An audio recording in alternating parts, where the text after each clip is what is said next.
talk about, I actually wrote notes, which I don't think I've done in like nearly 9 years of teaching, but I want to make sure that I get through everything in this hour. So first thing I want to talk about is what type of pose downward facing dog is. It's technically an inversion type posture where your head is lower than your heart. And so with inversions, you're going to feel an increased blood pressure in the head. So that's sort of one sensation that you might be aware of, one thing to notice in the body, and also something to pay attention to. Depending on the style of class, you may spend a little bit of time in downward facing dog, or if it's a more vinyasa or flow type class, you may be there frequently as a way to connect postures. And so just always make sure you're paying attention to any feelings of lightheadedness, because that could be a sign that your blood pressure shift is not happening and that you either need to omit the pose or slow it down a little bit. And so that would come with a feeling of lightheadedness. And that's true for any inversion posture. So that's just one thing to be mindful of. It's also technically an arm support pose, arm balance, arm support, either way. A lot of the body weight is being supported by the arms. And so therefore, of course, one of the parts of the body that we need to strengthen in order to support the posture is the arms, especially the deltoid, the front of the deltoid and the shoulder, the biceps and triceps, and all of the intrinsic muscles in the forearms. So that leads me to what is being stretched, what is being contracted, and what is relaxed. Those are sort of the three aspects that I want to talk about every time we do a yoga lab. So being stretched, the most obvious is the muscles in the back. Right, when we come into this pose, we are elongating and lengthening all of the muscles in the lower back, and especially in the middle back as well. And if the legs are straight in the pose, we're of course stretching the hamstrings. But even if the knees are slightly bent, you'll still be stretching the upper attachments of the hamstrings. And then the calf muscles are being stretched, the Achilles tendon is being stretched, tendons in the arches of the feet are being stretched. So there's a lot of lengthening happening in the pose. What's being contracted are the triceps, the outer deltoids, muscles in the upper back, your upper lats, your rhomboids, your traps. So the upper back is very contracted, the mid and lower back is very stretched. And what's being relaxed? Really only two things, the back of your neck and the muscles in your face. So if you feel tense in your neck or like you're holding your head, that's really the one place that you can let go and relax in this pose. But basically everywhere else is either stretched or contracted. So, ways that we need to open the body in order to achieve both the length and the stretch, and also the strength required. So the biggest inhibitor to downward facing dog is tight hamstrings and a tight lower back. And so if those areas are not adequately lengthened and you attempt to do the pose with straight legs, this is generally the shape that you're going to find yourself in. I'm going to have tight hamstrings right now, force my legs straight, and what happens is the pelvis tucks, the spine rounds, and the shoulders get really tight by the neck. And what you can see in this pose is that the weight of my upper body is almost directly down on my wrists. And the wrists are not really meant to support our whole body weight, and so this will feel pretty fatiguing after a while.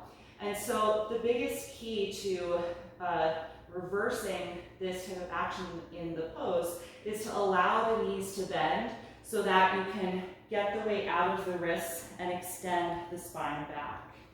Right, so that's number one, tight hamstrings. Number two, of course, is a tight low back, because it needs to lengthen and extend. If that area is tight, it's not going to be able to do that. So we want to warm up the body with postures that help to loosen up, like twists. And hamstring stretching is going to, sort of as a side effect, lengthen your lower back as well. So we're going to focus on that in the preparation phase. Actually, I'm going to stay to the side for this. The next big action that we need to focus on in the body is the rotation of the pelvis. So if you're not sitting like this and you want to give this a try, our pelvis can rotate forward, so anterior rotation or anterior tilt. And notice what that does in your low back. It contracts those muscles and it arches the low back. Or the pelvis can rotate posteriorly toward the back. So I'll just call that backward tilt and forward tilt. And when we're in downward facing dog, we actually need to tilt the pelvis forward in order to be able to lengthen the spine. But when the hamstrings are tight, it forces the pelvis to tilt backwards if you try and straighten the legs. And when that happens, you can see in my lower back, I get a rounded curvature. And so that rounded curvature is what we want to really avoid the most in downward facing dog. It's not that you're going to hurt yourself 1-2 times from doing it, but the discs in the lumbar region, when they get pressed into this position, they are at a much greater risk for leaking their fluid. That's a herniated disc. That is especially increased when the back is under load, right? So maybe you've seen things that say, don't pick something up like this. My legs are straight. I have a huge rounded curvature in the lower back. If you pick something up under load like this, your discs are really vulnerable and open on the back side of the body, and they're really compressed on the front side. And so we don't want to have this be our shape in downward facing dog because there is a bit of load. You have the weight of your upper body loaded on that part of the spine. And so we want to try and extend as much as possible. And to extend the low back, I have to tilt my pelvis anteriorly, forward, right? So we'll work on that action once we're in the pose. The other main action is in the shoulders, right? And so I'll show you this from the front. One common issue in this pose is the shoulders rolling in and getting stuck by the neck. And that feels really tight and uncomfortable. And so one thing that we want to work on is the muscles that control the external rotation of the shoulder. So the shoulder blade on the back side of the body needs to roll down away from the ears, but in down dog, the arm is extended upwards. So that's really the biggest challenge. So we're going to work on some shoulder mobility and figuring out how to isolate which muscles. We have two muscles kind of right here, supraspinatus and arteris muscle, that work to help glide the shoulder blade down and rotate it externally. That's really the big action that we're going for. Okay, so shoulders, pelvic tilt, loosening the low back, and loosening the hamstrings. That's going to be our main goals. All right, so we're going to start by loosening up the hamstrings and the lower back. You're only going to need a strap for this, and we're going to start lying down on the back.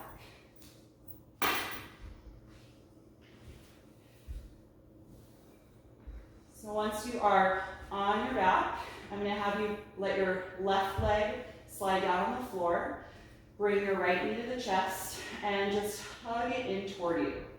Right, super simple posture. The English name of this pose is wind relieving pose. I'm sure you can tell why. And it's just a great way to lengthen your lower back. When the hip joint here is in flexion like this, the low back gets long. Right, so our legs are directly related to the lower back. When we bring the front of the leg in toward the upper body, it lengthens the lower back.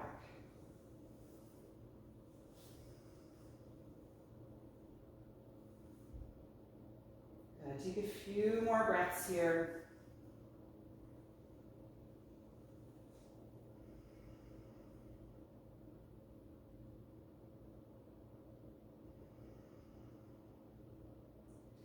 And then I'm going to have you let the right knee move away from your upper body a little bit so there's some space between the ribs and the thigh. And then we're going to cross the knee over for a spinal twist. Let your right arm float out to the side. And then give yourself a little adjustment by moving your left hip over to the right side a few inches. We just want to do that to line up the SI joints over each other, but that's also going to give you a little more rotation. And that rotation is now stretching all the muscles in the lower back. Mainly on the right side, of course. Good. Take several deep breaths here.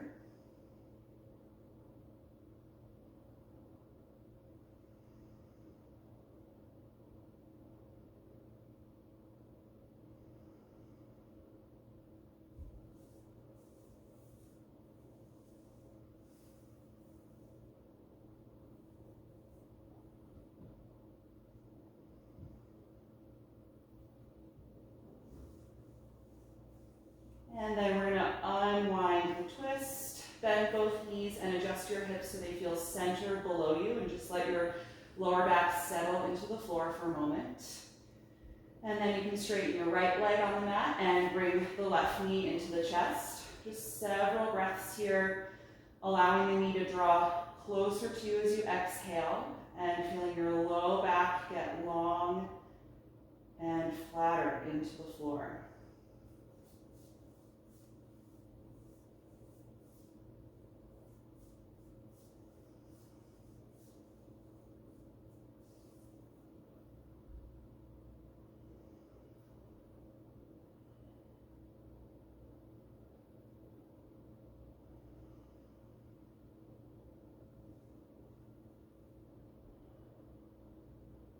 And then we're going to let the knee move away from the ribs a little bit, create that space, and then cross it over your body for the twist. The left arm's going to float out to the side, and slide your bottom hip over to the left a few inches so that you get a bit more rotation.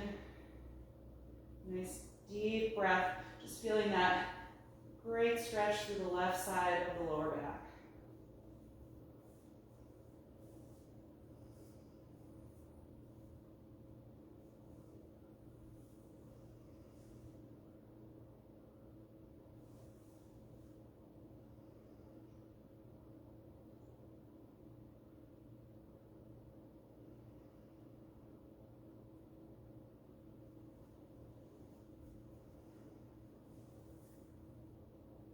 Good, let's release this twist, unwind, bend your knees and plant your hips directly below the shoulders.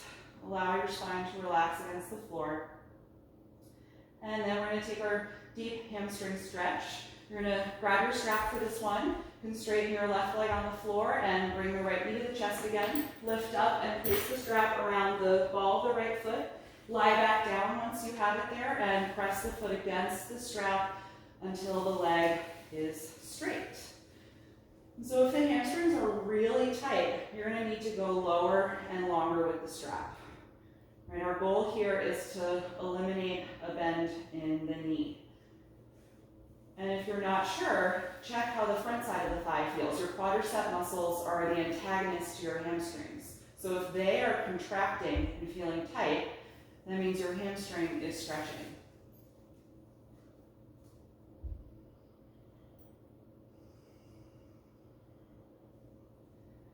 Good, and if you're someone who's not tight in the hamstrings, if you're pretty open there, make sure that you're really contracting your quads. If you have a lot of flexibility, it's easy to kind of live in that flexibility and not work in the areas that are the antagonists. So if your quad is relaxed, you're going to be pulling a little more stretch into the attachments of the hamstring, especially behind the knee. And we don't really want to stretch so much there. We don't want to stretch ligaments really. So if you keep your quads contracted, it's going to make sure that you're stretching just like the main belly of the hamstring muscles and not those attachments or the ligaments.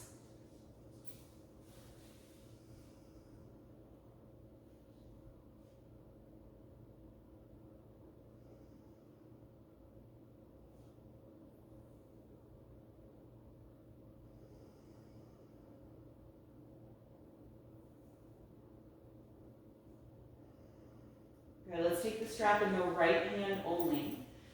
And then open the right leg out to the side. Nice and slow, keep the leg straight. Should feel this more on the inner part of the right thigh.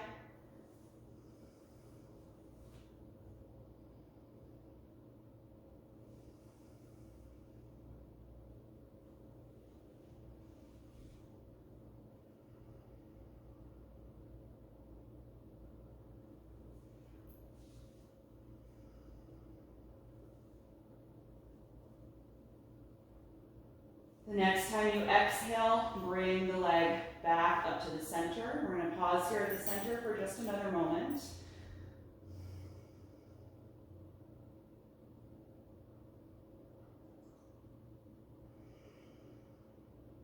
Good, and then bend the knee down toward you, remove the strap from the foot, and release that leg to the floor. And just notice if it feels any different than the left leg. I often feel like it's heavier or even a little bit bit longer than the other side. So let's switch. Bring the left knee to your chest. Lift up and place the strap around the ball of the foot. And once you have it there, lie back down. Press the foot against your strap. And you may notice an imbalance. My left leg has always been a little tighter than my right. Not really sure why. Maybe it's a little bit longer. So you may need to adjust your strap accordingly. So find that point where the leg can really fully straighten. Contract your quads. Keep a tight grip on the strap. And just breathe into that deep stretch.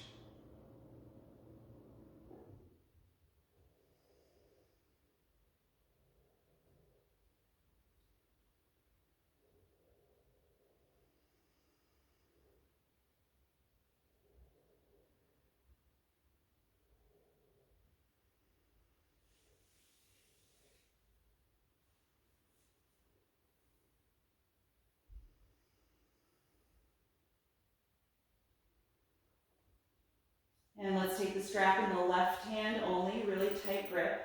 Slowly open the left leg out to the left side. But engage your core so you don't tip over. Keep the right leg connected to the mat. And just notice the change in sensation now more to the medial hamstrings and the inner thigh, hip flexors.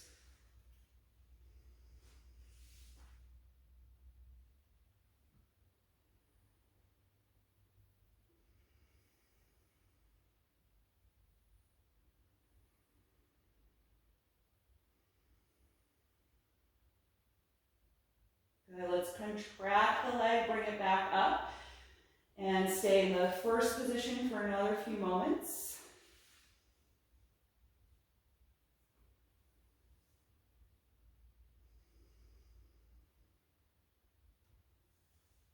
And then gently release. Good, let's let that leg float down to the floor. And you can let your legs completely relax. I'm going to have you raise your palms right above your shoulders with the palms facing in toward each other. Start to actively press the shoulder blades down against the floor, like you're trying to sink your shoulder into the mat. And then keeping the palms facing each other, just let the arms glide over your head any amount. This is more just a test to see what your range of motion is. If it's limited, what's going to happen is your arms are going to try and open up or turn out. They won't want to maintain this external rotation, which we need in downward facing dog. And so don't push it, just kind of explore where your edge of range of motion is. If you're able to get your arms straight over your head with the palms still facing in toward each other, that's a sign that your range of motion is pretty much already there for downward facing dog. Right? If it's not there, not all is lost. It's something you can work on. So we're just kind of investigating where we're at. And if the arms are fully over your head, I want you to notice if the shoulder blades are pulling up by your neck at all. So we want to maintain the shoulder blades in a downward position. So feel what muscles need to contract. It's kind of the middle part of your upper back to help pull the shoulder blades down so that they are not creating tension by the neck. This is the exact action we want to work on in downward facing dog. Good, let's slowly let the arms come back down and then bend the knees. We're going to roll over and press up into table pose. So we're going to do one more little preparatory action for the shoulders. So I call this pose half downward facing dog. A lot of other schools of yoga call this puppy pose. The only reason I like calling it half down dog is so that you start to build a relationship in your mind and your body with this and the full pose. So your hips are going to be in line over the knees and they're going to stay there. Walk your arms out in front of you. Plant the palms as wide apart as you would for downward facing dog and start to let your chest and armpits move down toward the floor. And the arms are active here, so they're not resting, they're not relaxed, you're really pushing the hands against the mat. I want you to feel your triceps on the outside of the upper arms really contract. And just see how far you can get here. We're trying to extend the upper back.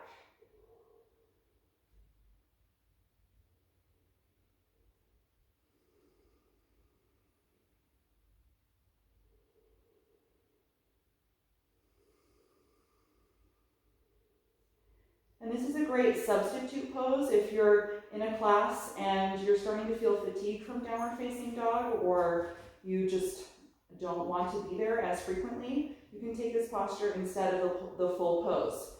It's less demanding on the upper body, but you're still getting the same benefit in the spine.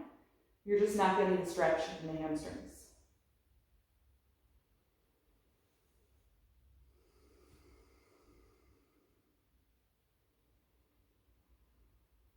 And notice what's going on in your pelvis here. This is again that forward or anterior tilt.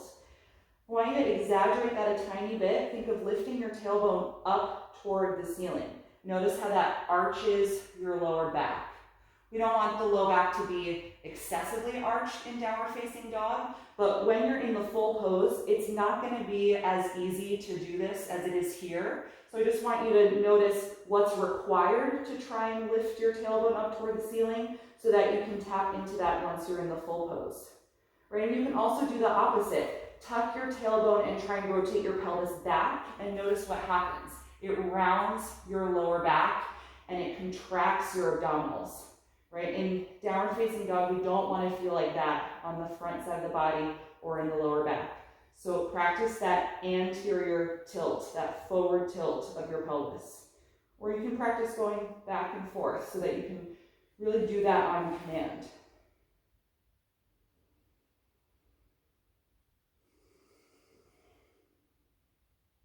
Good, let's lift the head, start to walk the hands back in.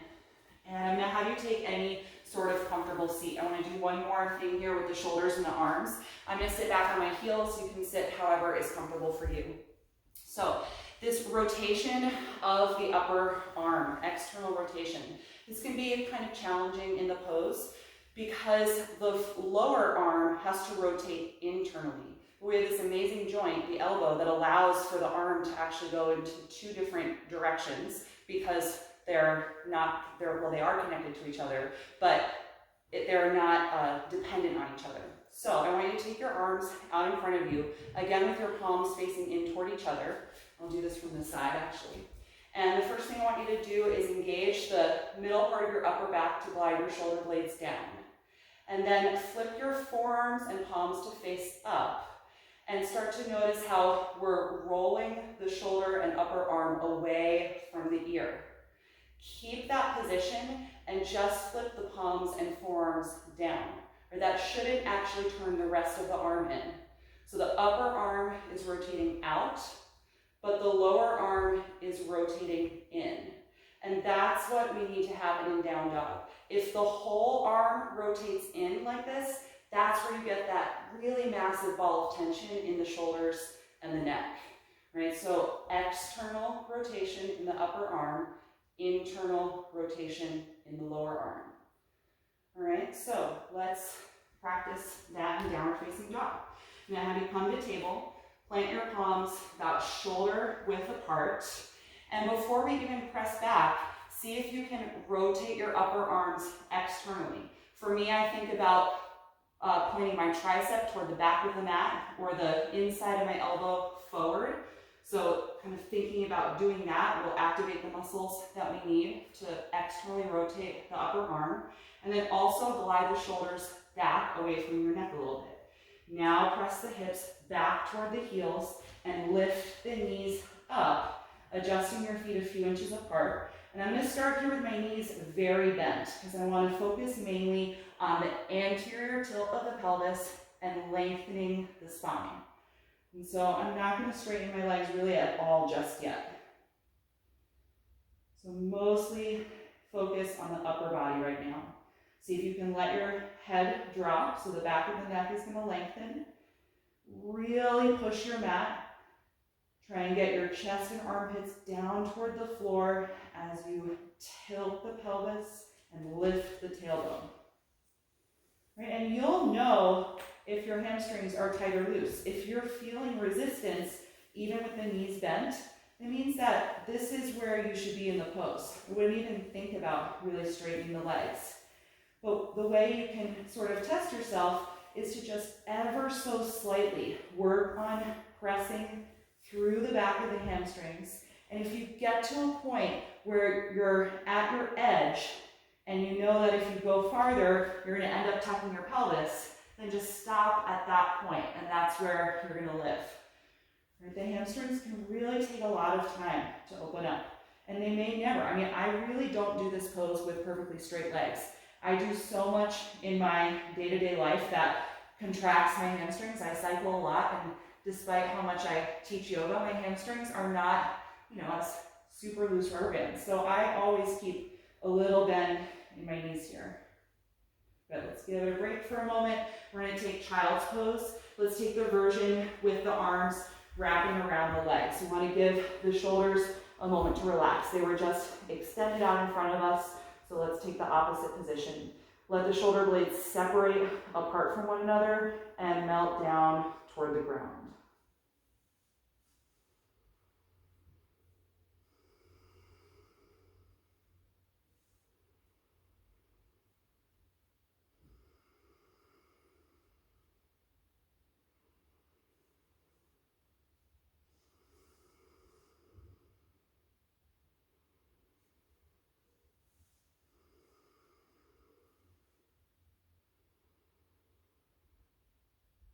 Now let's try coming to that one more time.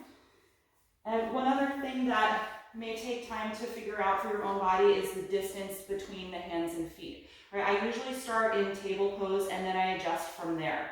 So let's find that external rotation of the upper arms. I'm spinning my triceps back toward my feet, gliding the shoulders back. Then I'm gonna send the hips back, that's extending my arms. Then lift the knees up, tilt the pelvis forward, and press the chest down, extending the upper back. Right? And if your feet are too far away, you're gonna start to feel like you're planking. You're not really getting the extension, your abs are working a little too hard. If your feet are too close to you, it's gonna start to round your lower back again.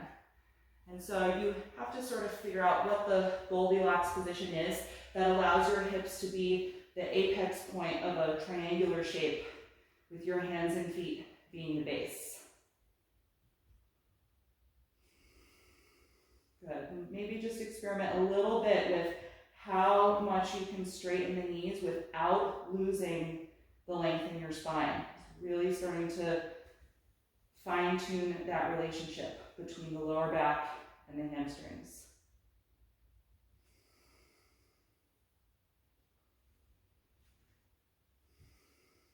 Good. Let your neck lengthen, head is dropping. Try and keep the muscles in the face and especially around your jaw relaxed.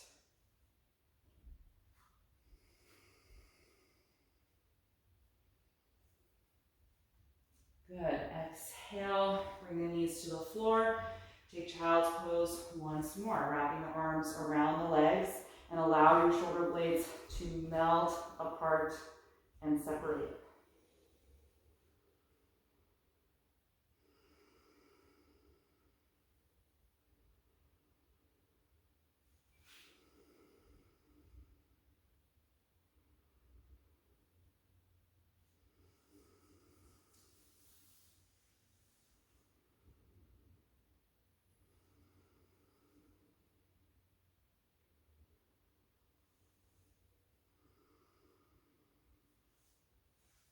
Good. Take your hands in front of your knees and just sit yourself up for a moment.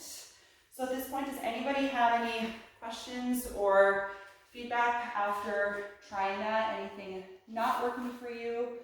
Anything that you're feeling in your body that we haven't talked about at this point?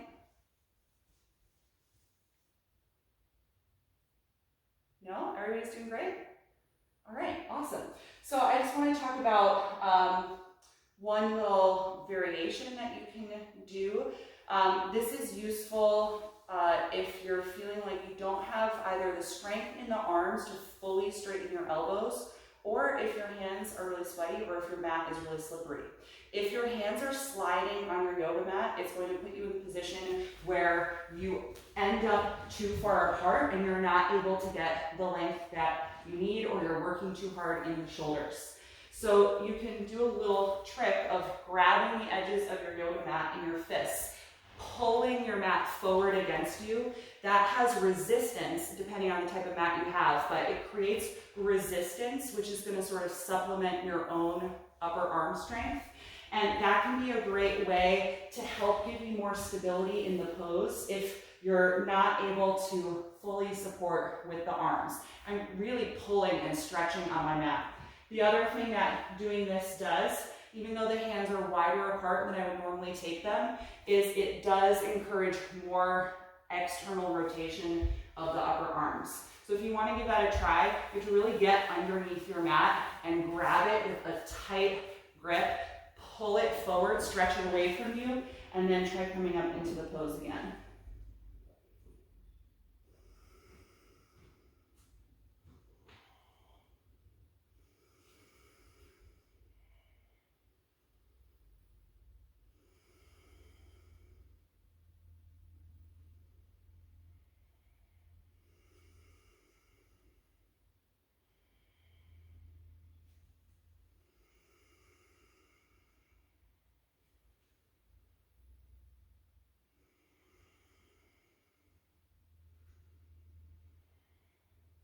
Good, let's exhale, release. All right, one last time, take that child's pose, wrap your arms around the legs and let your shoulder blades separate and melt down.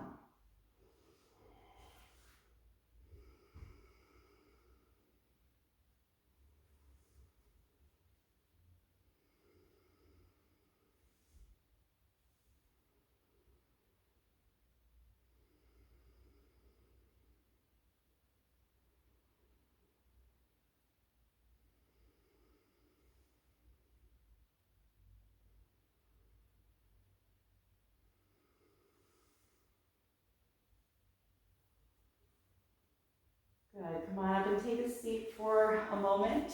And so if you're noticing that one of the areas of limitation for you in the pose is in the arms, if they're not able to fully extend for the posture, a really great stretch that you can do is using a strap. You can raise one arm above your head, bend the elbow, and use your hand to help glide the shoulder back, and then connect a strap, put the strap in his hand. Connect a strap behind you and hold it here in between the hands. And so this is working on the action that we need in downward facing dog of the arm lengthening and the shoulder blade drawing down the back. So if that's an area of tightness for you, this would be a good thing to do daily to increase the range of motion in the shoulders.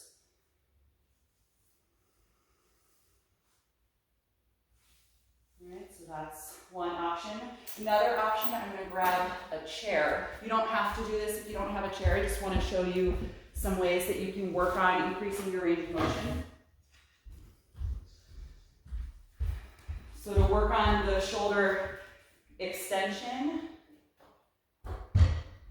this may be a little bit too high, but I'll show it to you. Actually, it'll be good. So you can take a really great shoulder stretch by bringing your elbows onto the edge of a chair, clasping your hands and walking your knees back. So here again, what we're doing is we're extending the shoulder joint the way we need to in downward facing dog and allowing the chest to move down toward the floor. Now we're extending the spine like we do in downward facing dog, and I'm going to glide the shoulder blades back toward my hips. It's a subtle motion. You might not feel it a lot, but we just want to engage the upper back. So contracting up here, lengthening in the lower back, and allowing your chest and rib cage to move down. And so this is similar to that half down dog, but because we're using this chair here, you're going to get a more intense stretch in the shoulders. It's leveraging more of your body weight being in this position. So if you do have a chair nearby and you want to try this, it can be a really great shoulder opening if that's where your limitation is. You know, if you have loose hamstrings but tight shoulders, this is going to be what you want to focus on more so than lengthening the legs. And this is also a great way to lengthen the lower back. I'm feeling my tailbone move back away from the chair.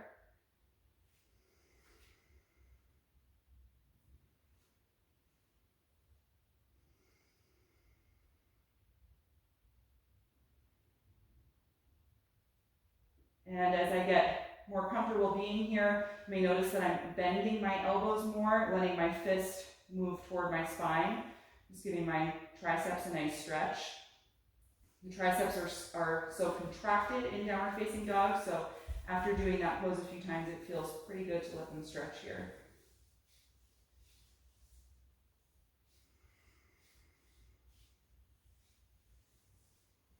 Good. If you're still here, let's just slowly come up out of this one. Good. The last thing I want to go over is where a downward facing dog often fits in a yoga practice. So it's most typically a linking pose or a part of the sun salutation. So I'm going to have you come up to stand, and we're just going to work on the sun salutation and getting to and from downward facing dog in that context. And then we're going to take one round of incorporating a standing pose, like warrior pose from downward facing dog. So you're going to come to the top of your mat, standing here in mountain pose, letting the arms relax by your sides. We start by inhaling, reaching the arms up and over the head. Exhaling, bend the knees slightly, dive forward over the legs. Inhale, place the hands against the shins, straighten your spine. Bend the knees and exhale, walk to plank pose. Take a deep breath in. Exhale, you can put the knees down or lower directly from plank, come to the floor. Point the toes, squeeze the shoulders back. Inhale, cobra pose. Exhale, let it go. From here, inhale, press up to the knees.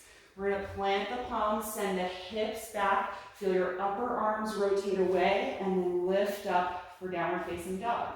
And then you can adjust your distance here. It may not be exactly where you need. So I always move my feet a little bit to get the right stance, and then focus on actively pressing against the hands, getting that anterior tilt of the pelvis, lifting the tailbone, and straightening the legs as much as my hamstrings will allow on a given day.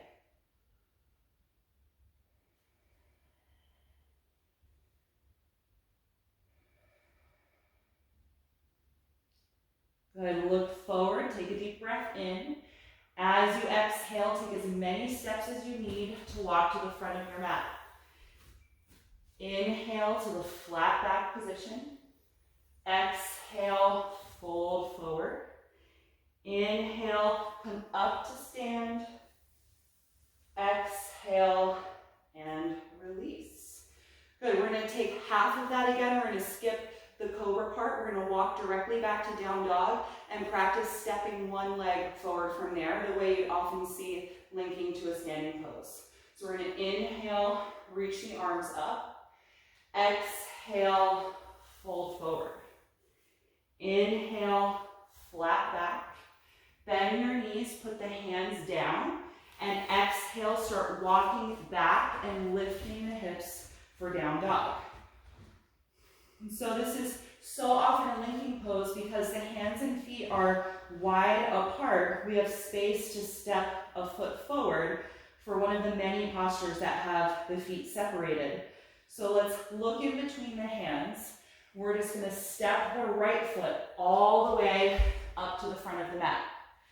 Right? And if the hip range of motion is limited and you only get halfway, just grab your foot and help it the rest of the way up. All right, so we're here in a lunge.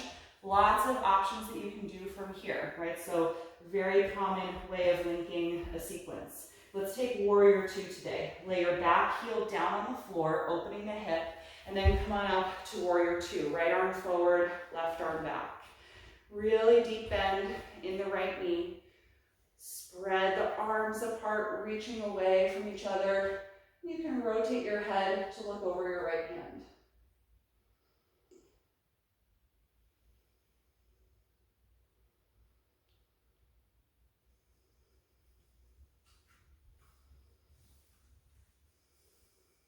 Good. From here, look down. We're going to kind of cartwheel the hands to the floor on either side of that foot. Lift your back heel up, and let's go back to down dog from here. Another common move. Plant the palms, lift the hips, and step the foot back. And then take your time to adjust if you need to. And we'll do that other side. Look forward, step your left foot up in between your hands, and help it if it doesn't make it in one motion. Good, lay your right heel down, and then inhale, come on up to warrior two.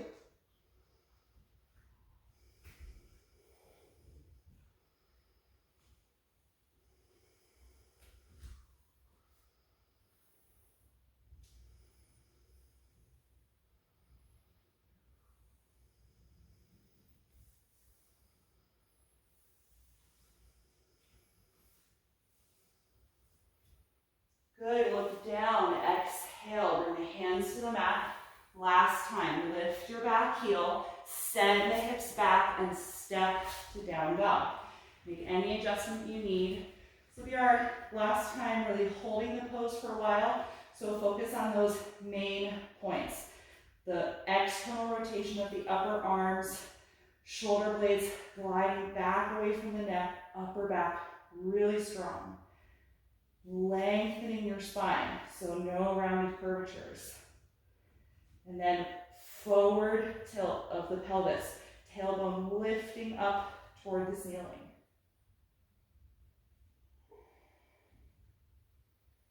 Good, exhale, lower the knees to the floor. Last time here in child's pose. Wrap the arms around the legs so that we can counter that extension of the shoulders. Just let them separate and dip down.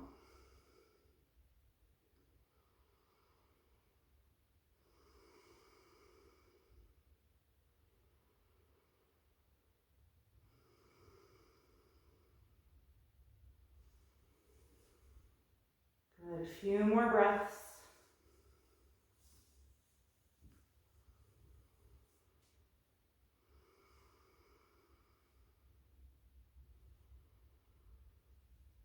And then take your hands in front of your knees, and I'm going to have you lift up, and we're going to take a kneeling posture. So child's pose is a great counter for down dog in the upper body. It allows the upper back to stretch and the shoulders to release, but it doesn't really counter the flexion in the hips, right? In down dog, the angle of the hip joint is quite small, hips are flexed, and the quads are contracted if your legs are straight, and so we want to stretch this part of the body. So we're going to come up to kneel, and we're going to take a very modified version of camel pose. We're not going for a deep back bend because we haven't really prepared the body for that intensive a posture. We're just going to mostly focus on stretching the front of the pelvis and the top of the quads.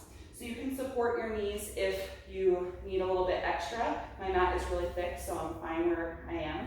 You're going to take your palms with the thumbs meeting each other at your sacrum and the fingers kind of wrapping around the side of the hips. And so now we're going to do a posterior tilt. I want you to tuck your tailbone and rotate your pelvis toward the back side of your body. And just doing that should make you feel more stretch in the front of the hips and the quads. Good. Your glutes are contracting in order to do that. We're getting a little bit longer in the low back, less arch here in the lumbar region. And then squeeze your shoulder blades together. Just press your hips forward while leaning your upper back slightly. Doesn't have to be a lot. I just want you to elongate from the abdomen to the top of the quads.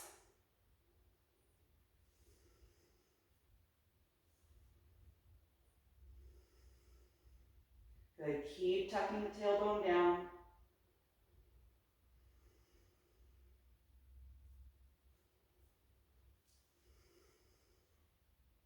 Good, and then lift from your sternum, draw the hips back to their normal position, and sit yourself down.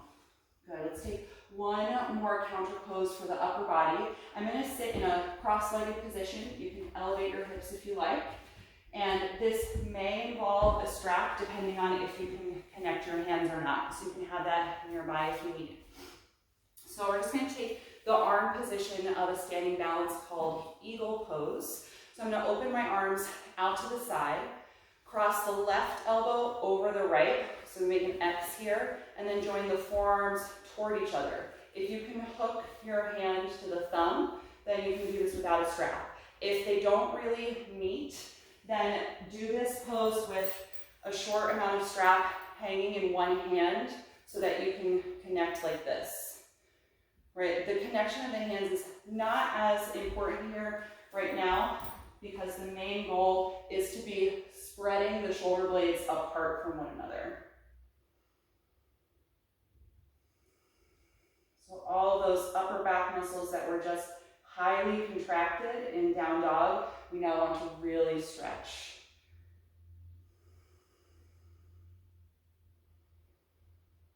Good, several more breaths here. Really consciously spread the shoulder blades away from the spine so you get a nice stretch in the rhomboids.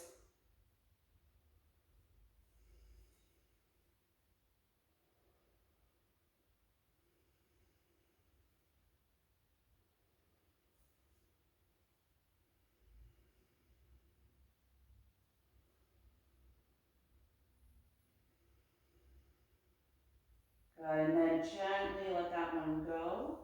Let the arms relax and do a few rolls of the shoulders. And if you want to keep things even, you can do that for the other side, crossing the right elbow over the left. It's just going to change a little bit which side gets the deeper stretch, but both sides do get stretched. So if you don't feel like doing this again, you don't have to do both sides.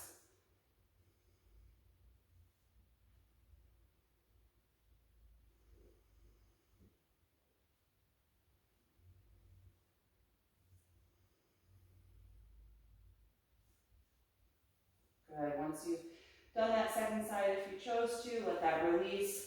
Move the shoulders around in a big circle. Good. And then we're going to come down to the back. We're going to take one more counter pose. So take your time, and once you are down on the back, I'm going to have you bring both of your knees into your chest. Just hug the arms around the legs and rock a little bit side to side. And start to rock your knees around in a big circle several times in each direction, just massaging your lower back.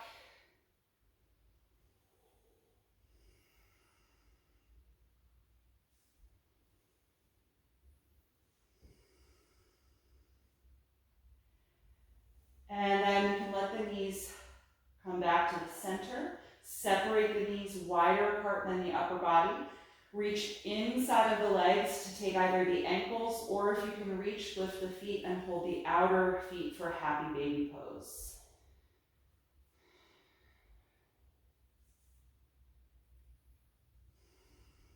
So happy baby pose is creating a posterior or backward facing tilt to the pelvis.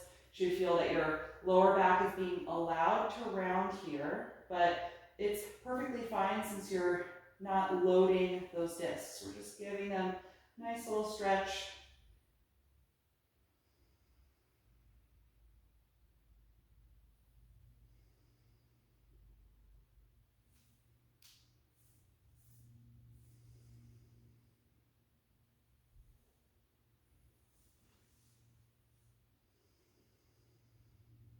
Good. The next time you exhale, gently release the feet, place them on the floor, and just pause here for a moment with your knees bent, your feet flat underneath you, and just adjust yourself so that your back and shoulders feel completely settled against the mat. And just imagining your spine's natural curvatures, right? We have concave curvature in the back of the neck, right? Lordosis. The upper back should feel like it's pressing into the floor, so we have slight kyphosis in the upper back. And then low back, a little bit of its natural lordosis again. Let's let the arms relax down by your sides if you haven't already. Let the shoulders sink into the floor. And gently close your eyes. We're just going to take a few moments to rest here in corpse pose. You can either keep your knees bent with your feet on the floor like this, or if you'd rather extend the legs, you can go ahead and let them slide down in front of you, letting them completely relax.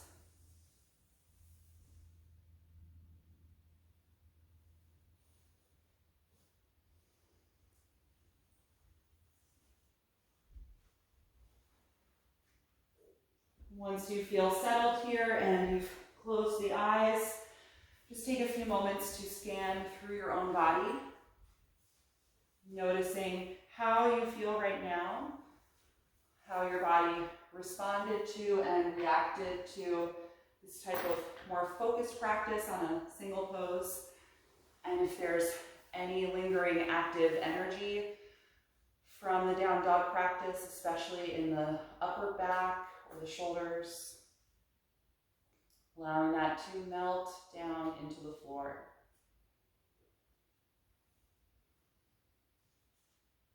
Let your breathing resume its natural quality.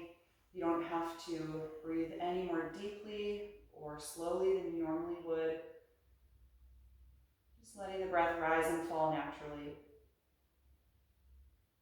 And just enjoy a few moments of quiet rest here.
Slowly bring your attention back to the surface and lengthen your breath.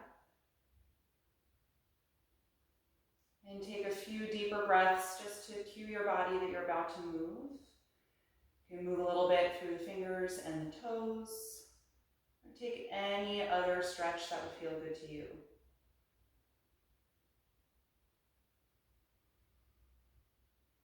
And then when you're ready, bend the knees and roll over to one side of your body, just curling up into a fetal pose, pausing there briefly, and then eventually coming upright to a comfortable seat, keeping the eyes closed.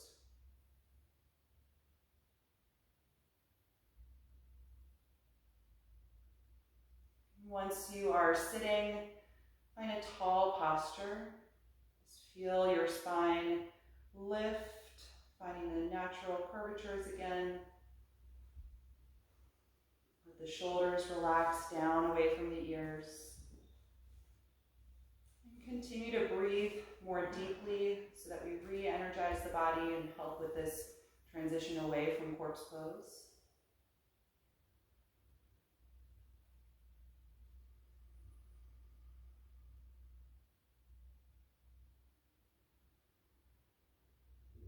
And then you can bring the palms together in front of the heart. We'll end with the sound of Om one time. You can take a deep breath in.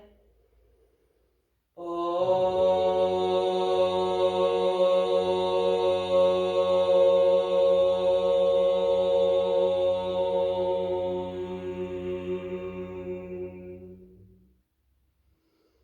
Exhale and gently bow your head, just acknowledging yourself for making the time and space to do practice today, and expressing gratitude to your own body for all the strength and support and wellness that it gives you. Thank you so much. Hope that you enjoyed this session.